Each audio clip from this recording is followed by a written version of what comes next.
Tatlong individual ang inaresto at higit sa 1.5 bilyong halaga ng hindi rehistradong sigarilyo ang nasamsam ng Philippine National Police sa isang routine patrol sa Malabon noong bisperas ng bagong taon.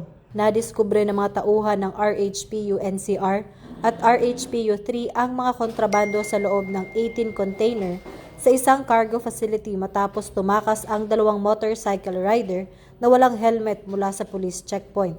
Ayon kay Acting Chief PNP Police Lieutenant General Jose Melencio C. Nartatis Jr., ang operasyon ay patunay ng mas pinaigting na pagbabantay at kampanya ng PNP laban sa smuggling. Binigyang diin niya na ang matagumpay na pagsabat ay malinaw na babala sa mga sindikato at patunay ng patuloy na pagpapatupad ng PNP sa direktiba ng pamahalaan na tiyakin ang kaligtasan ng publiko at sugpuin ang ilegal na kalakalan.